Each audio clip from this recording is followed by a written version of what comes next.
Permettons-lui de prendre la parole. Je vais comprendre. Vous me dites qu'il représente... Il est membre titulaire du comité central du RDPC, le Rassemblement démocratique du peuple camerounais. Il est membre du RDPC. Merde.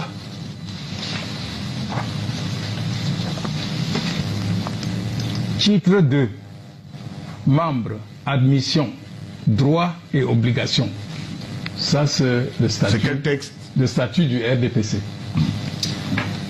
L'admission d'un membre est décidée par le bureau du comité de base. Pour être membre du parti, il faut être camerounais de l'un ou de l'autre sexe. Très bien. Vous avez fini de donner la parole. Je me souviens. Je n'ai pas encore accueilli. Avec Zonga. Je me souviens. Avec Zonga. Je dois accueillir. Si tu veux faire le clown, je vais te laisser dans ton rôle, mais je voulais te rassurer parce que j'ai accepté de venir dans cette émission pour qu'on lève une partie de l'ambiguïté. J'aime pas la vulgarité. Pour ton information, j'ai réglé mon problème. Je suis camerounais et j'ai ma carte. Je sais. Ok, tu le sais. Alors tu me laisses parler. Je sais. Tu as eu le temps de faire le clown. Laisse-moi parler. Non, c'est toi qui fais le clown. Je voudrais rappeler. Non, je voudrais rappeler que. Monsieur Tongue. Que conformément à vos textes, à vos propres textes, le Conseil constitutionnel t'ayant déclaré non camerounais, tu ne peux pas être membre du RDPC. Je crois que on a fait toute une émission. Abel Zongan a étudié la mécanique, mais qui laisse le droit. Vous comprenez? Je sais qu'il est dans un parti, tout le monde est agrégé, mais de ce point de vue, son ignorance est inquiétante. Bon, je lis c'est bon. Ok, vous m'avez invité ici pour porter la contradiction à M. Zongan. Oui. Il veut gagner du temps pour m'empêcher de parler. Je voulais d'ailleurs un préalable. Nous nous connaissons depuis plus de 30 ans. Et si là, il ne me connaissait pas, il se réfère à ce qui s'était dit au Conseil constitutionnel, c'est qu'il a une mémoire qui commence à poser des problèmes. Et je crois qu'il ne peut pas négliger et ignorer le fait que nous nous tutoyons depuis plus de 30 ans. Sûr. Alors s'il veut qu'on aille dans le vouvoiement, je sais parler la langue française, mais sinon on peut se tutoyer, c'est dire franchement les choses. Voilà. Je suis très heureux que vous m'ayez invité pour venir. J'ai été un peu surpris, mais bon, depuis que vous m'avez invité, je ne fais aucune déclaration préliminaire. J'ai reçu à titre préventif des injures de sa galaxie politique, n'est-ce pas, qui s'appelle du sectarisme et de l'intolérance, et cela ne m'a pas découragé. Parce que je connais bien Abel Zongan et qu'avec moi, on ne fait pas ce jeu. Et donc, je suis venu ici aujourd'hui pour respecter les Camerounais, les auditeurs de la Reine, qui est une émission très suivie, et faire en sorte qu'ensemble, on puisse faire évoluer la compréhension de ce qui peut nous diviser ou ce sur quoi on est d'accord. Et donc, moi, je ne vais pas entrer dans les bavardages inutiles, j'ai passé ce cap-là. Et l'émission est l'émission de M. Zongan. Ce n'est pas l'émission de M. Nkom. Et à la limite, vous pourriez appeler M. Kidam dans la rue, qui peut le connaître, pour lui poser les questions. Et il faut que vous lui imposez le fait que ce n'est pas lui qui choisit les questions. Quand il est dans un duel... Les spectateurs se font une opinion. Voilà. Nous faisons confiance aux il téléspectateurs. va souffrir de m'entendre parler, parce que nous nous connaissons, et qu'il ne va pas me faire sa danse. Bon, je voudrais d'abord rappeler quelques déclarations de M. Zongan, d'abord de M. Kamto et de M. Zongan. Je suis heureux que vous ayez fait cette émission parce que, quel que soit le dynamisme oratoire de Zongan, M. Kamto a déclaré, et en direct, et je l'avais suivi en fait sur TV5, qu'il faut aller voir le gouvernement pour faire évoluer la situation de blocage dans laquelle, dit-il, se trouve. On appelle ça dans la langue française le syllogisme, si c'était une erreur de raisonnement. Parce que vous ne pouvez pas voir quelqu'un dont vous contestez le statut. Pour voir quelqu'un, pour faire évoluer une situation, c'est que vous lui reconnaissez le pouvoir sur le cours des choses. C'est simple, c'est net. On n'a pas besoin d'insulter les gens de sardines, machin. Ça, c'est de la langue française. Deuxième chose qui a été dite à l'introduction, et j'ai la parole et ça me fait plaisir. C'est-à-dire qu'on avait planifié le boycott des élections. Bon, c'est leur droit. Je veux d'abord faire une citation de mon excellent ami Albert Zongan avant de continuer sur les remarques. Et il dit quand vous avez quitté une association, ou disons il a utilisé l'image d'une femme divorcée qui quitte, bon moi j'ai connu qu'une seule femme, bon. Il a utilisé l'image d'une femme qui quitte le foyer et qui passe son temps à tourner autour du foyer. Je regrette dans la première partie de cette excellente émission, 3/4 du temps était utilisé par M. Zongan pour insulter ses anciens amis, c'est-à-dire faire de l'appartenance au RDPC une maladie honteuse. Je ne crois pas qu'il a la gale sur lui, parce qu'il a été au RDPC, il a bien mangé et il a occupé les postes les plus éminents. J'ai beaucoup de respect pour lui, il a été membre du bureau de l'Assemblée nationale. Je crois qu'Esther. Non. Hein, secrétaire. Non. Enfin, il est au bureau de l'Assemblée. Non. Donc, Albert Zongan n'est pas n'importe qui. Je n'étais pas au bureau de l'Assemblée. Et si Albert Zongan... de la commission des finances. J'étais rapporteur. Bon, c'est pas n'importe quoi, parce que si on lui a confié de rapporter une loi de finances et 5, ça veut dire que c'est quelqu'un qui a des capacités intellectuelles incontestables, et je le respecte pour cela. Ouais, lui ne reconnaît jamais les qualités des autres, il n'y a que lui seul qui sait tout. Mais moi je dis, Albert Zongan, c'est pas n'importe qui. Alors, quand on quitte une association, qu'on passe du temps à parler de cette association, ça veut dire qu'on n'est pas encore parti de cette association, qu'on a des regrets, et parmi les regrets d'Albert, vous avez connu l'épisode de lettres avec le secrétaire général du RDPC où il voulait revenir occuper la place d'une défunte militante du RDPC. Bon, je le dis pour dire que vous pouvez tourner comme vous voulez.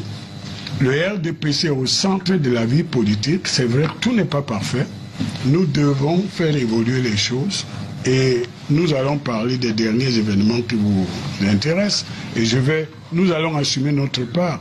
Mais globalement, c'est parce que le RDPC est structurant que Albert Zongan passe son temps, lui et ses amis, à parler du RDPC. Parlons de la sociologie des amis qui sont partis. Albert, il est écrit, un très grand savant roumain, un grand savant roumain a dit, parce que je suis quand même, et je l'assume, malgré les distances politiques qu'on a eues, j'étais l'ami de Penda Koka. Et je n'accepte pas que tu joues avec sa mémoire. Pourquoi? Il y a un grand... Si, je le dis, parce que tu veux instrumentaliser sa mémoire, tu fais une sélection mortifère entre lui et Paul-Éric Kinguet, qui, comme toi, vous étiez tous les trois anciens militants du RDPC, et vous ne pouvez pas le contester. Vous avez occupé d'éminentes responsabilités au RDPC, tous les trois.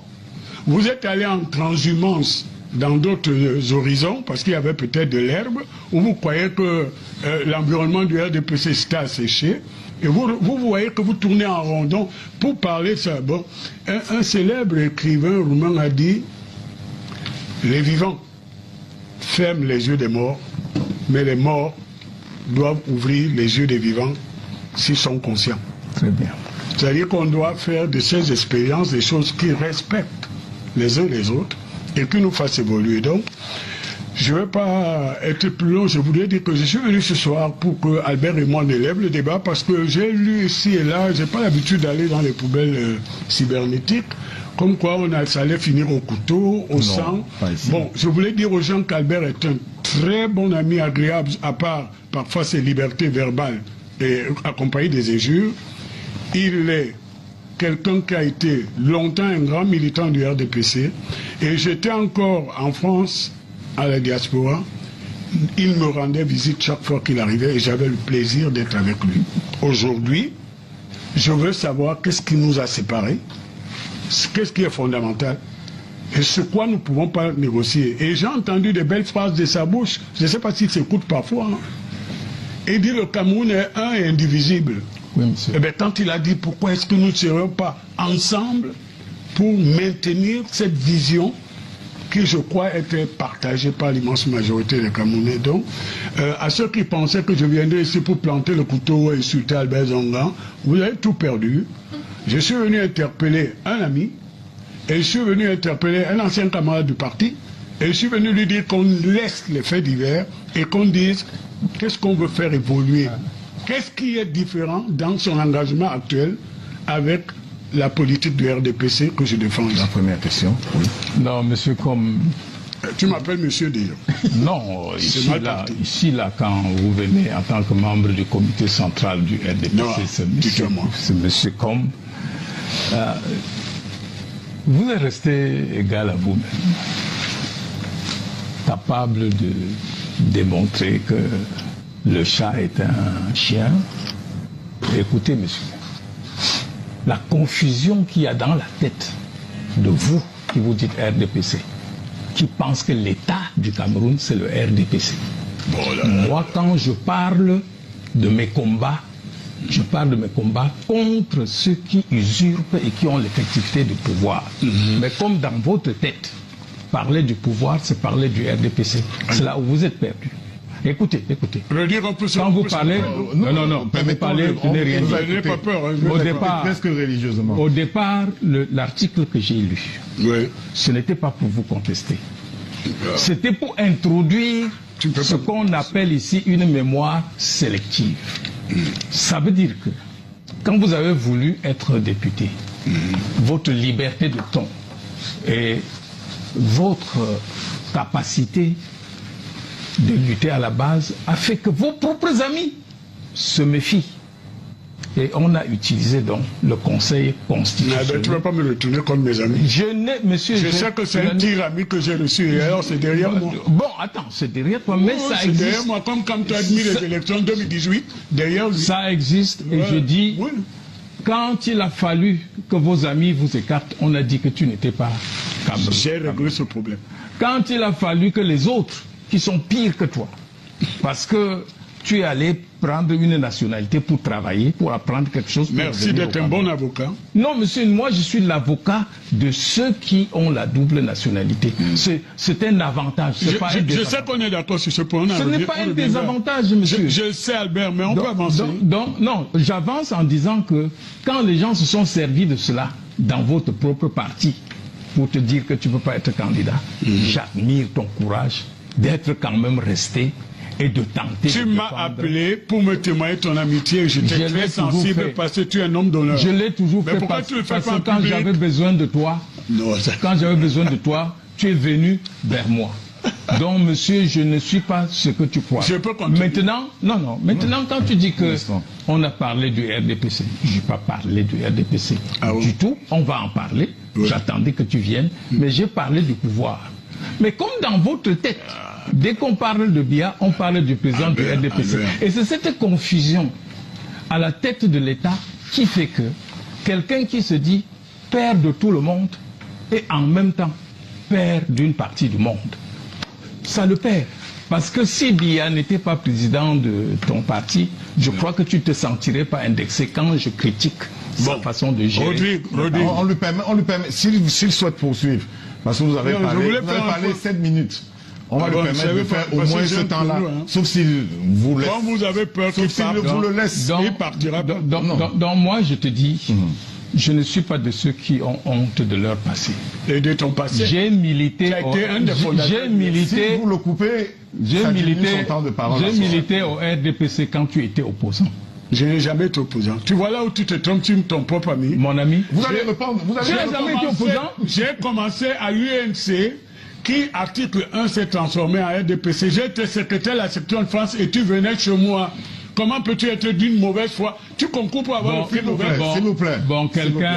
Il me connaît. Oui, mais vous allez répondre. Vous allez avoir l'occasion de répondre. Je suis fils du PC et je n'ai jamais été à l'UPC. Je ne m'en cache pas. J'ai les gènes de l'UPC. Quelqu'un qui, à l'enterrement de son père, de son beau-père, a dit que le malheur... Samuel Ebois, pour le nommer. C'est Paul Biya. Non, je n'ai jamais dit. Tu vois comment... S'il vous plaît, vous allez répondre, Emmanuel Comme. On va vous donner la parole. Vous m'avez invité pour écouter des choses... S'il vous plaît, mon ami, quand vous allez répondre, nous serons calmes. Donc tu n'as jamais été opposant à Biya? Non. Oh, très bien. Bon, non, je vais donc te dire, ça va. J'ai été autre chose que je vais t'apprendre ce soir. Parce que les Camerounais, j'en ai assez qui parlent de moi à ma place. Ouais. Comprends? Ouais. On m'a attribué une interview que je n'ai jamais accordée dans ce pays. Il le sait. À la nouvelle expression. Qu'il ne s'appelait même pas la nouvelle expression. qui changeait de nom. Qui a une période de suspension changeait de nom.